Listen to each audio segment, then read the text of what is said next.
Back for more with another episode of This Week in CAA Football, presented by GEICO. Hope you all had a happy and safe Thanksgiving holiday. Tim McDonald and Bobby Broyles here, prepping for round 2 of the FCS playoffs. Before looking ahead, let's recap how the league performed in round 1, with William & Mary's high-scoring victory leading the way. We'll start there.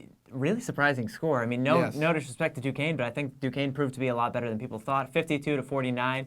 William & Mary pulls out the win in big play. Devontae, as I like to say, Devontae Dedman had 3 touchdown receptions, 225 all-purpose yards. Players need to step up in the playoffs, and he's done that so far. Jimmy Laycock this week in the teleconference said they need to get him the ball more. That's an understatement right there. Oh, yeah. Steve Cluey is also efficient in that game, 11 of 15 for 3 touchdowns. He did throw 2 picks, but William & Mary survives and advances. That's the most important part in the playoffs. New Hampshire unfortunately lost to Colgate at home. Amazingly, Bob, that was the 3rd non-conference loss for New Hampshire since 2005. Only the 6th loss since 2007 at home. Sean Goldrich in that game finished his career tying a school record with 41 completions and ends up as the 3rd all-time leader in completions at New Hampshire. Disappointing for the Wildcats to end the season. They did show good fight in that game in the 4th quarter. Unfortunately, Colgate had a better game plan and pulled out the win. Then, of course, you got to look at Maine. The news out of Orono is Jack Cosgrove is stepping down at the helm. 23 seasons, can't say enough about the type of man that he is and what he's done for this program. Maine makes CAA football better when Cosgrove is at the helm. Good news for Maine fans and CAA football fans in general is he's going to stay on as the Senior Associate Director of Athletics. That's great news for CAA football moving forward. The new head coach, we don't know who it's going to be. But Cosgrove, just looking at the numbers, 129 wins, most all-time at Maine, 5 playoff appearances and 3 conference titles.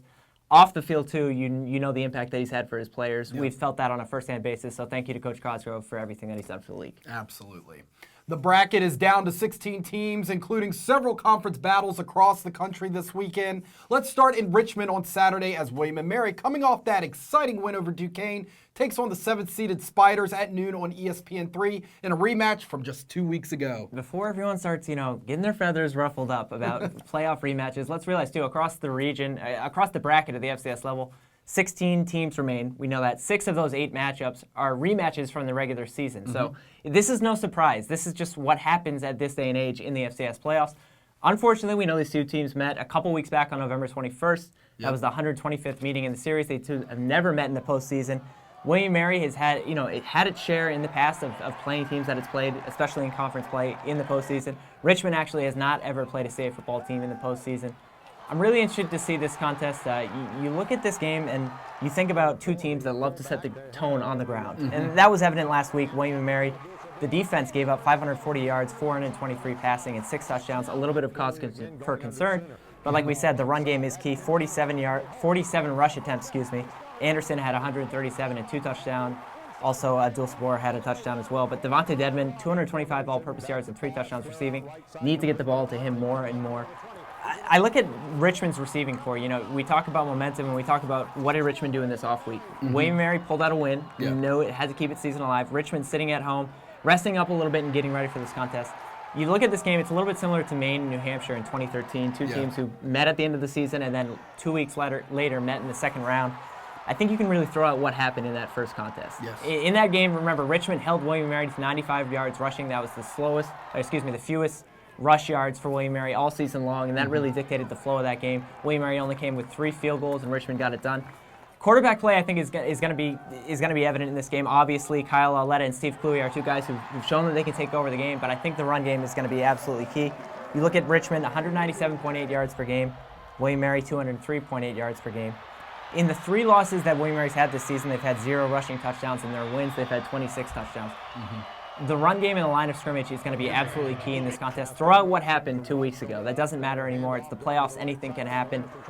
For William & Mary, it's the 2-headed monster of Abdul Sabor and Anderson. And for Richmond, it's Jacoby Green. It's his show. In the last 5 games, he's averaged over 150 yards per game rushing. So that's going to be absolutely key.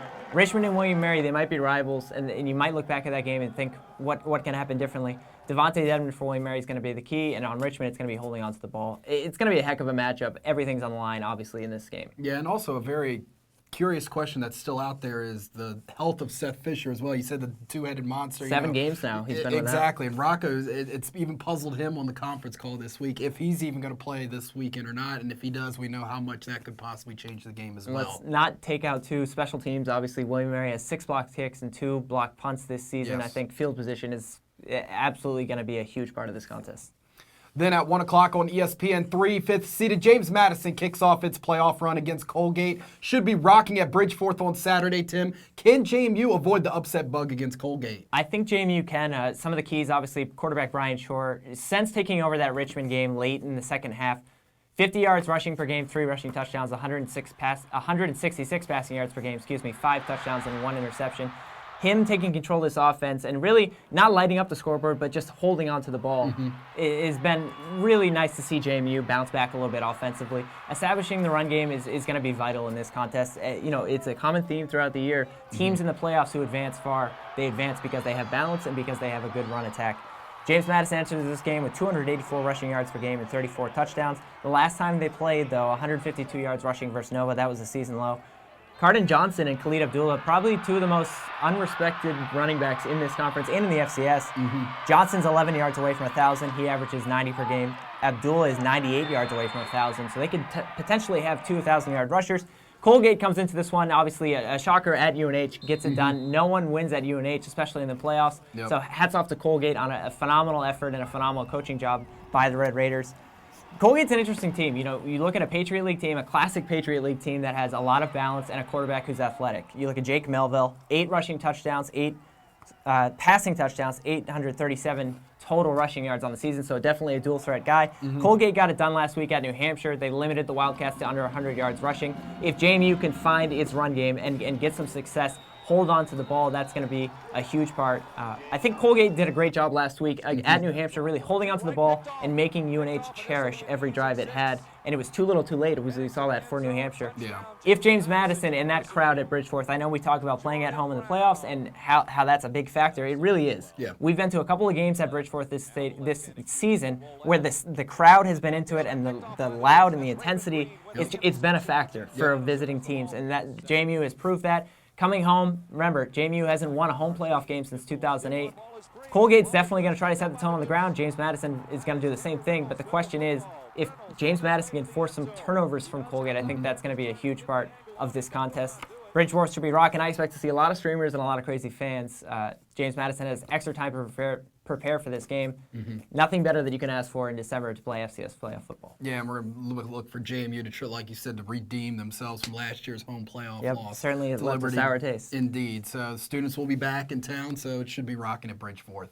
As always, folks, cafootball.com has links for the live broadcast and live stats from both playoff games this Saturday. And Tim, the Yak Podcast also returns this week. I mean, playoff football, the Yak Podcast, the crew's going to be out in full force. What else can you ask for? I mean, you're sitting at work, you're not going to be working. Just listen to the Yak. Exactly. We all know you do it. Well, the crew will be out all at both games this weekend, and be sure to follow us on Snapchat, Twitter, and Instagram for behind-the-scenes look of our continued coverage at these playoff games. And, of course, you can search CAA Football to find us, and we'll also be using the official playoff hashtag FCS Playoffs, as well as our own go-to hashtag CAAFB. Tim, CAA Football is guaranteed at least one representative in the quarterfinals. Let's hope for 2 this Saturday. Let's do it. Enjoy the games this weekend, and we'll see you back here next week.